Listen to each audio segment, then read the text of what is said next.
Tax Insider, government, and the wireless spectrum. Uncle Sam is sitting on a key component for the next generation of Wi-Fi services. What are they doing with the unused channels? Joining me tonight for some answers is David Williams, president of the nonpartisan Taxpayers Protection Alliance.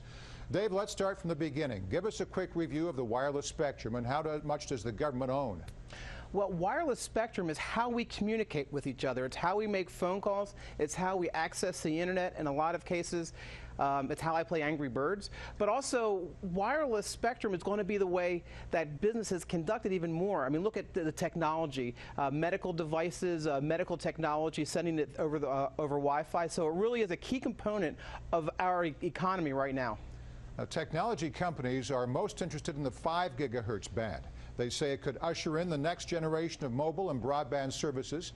How do taxpayers benefit if the government releases more of the spectrum, Dave?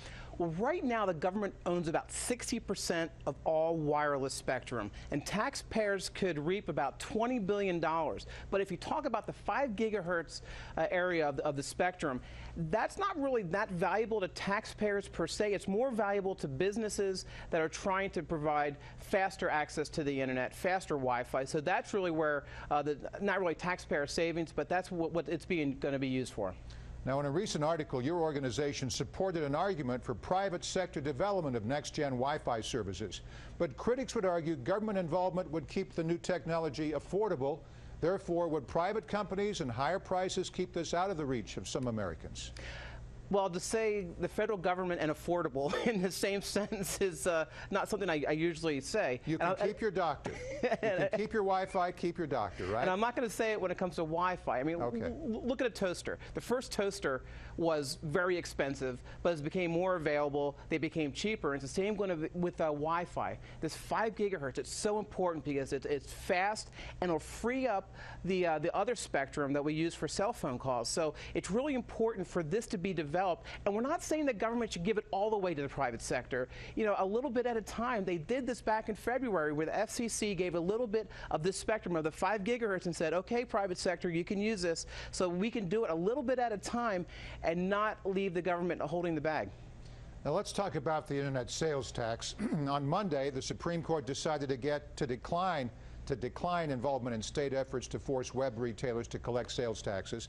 The National Conference of State Legislatures estimates states lost $23 billion in uncollected taxes in 2012, half of which came from internet sales. Where do you stand on the issue?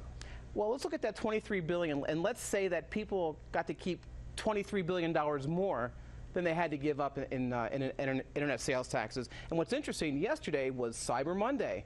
So there are probably a few million people that would disagree with collecting internet taxes. I'm sure they were happy that there weren't internet taxes yesterday. But this really is a battle between the states and the federal government.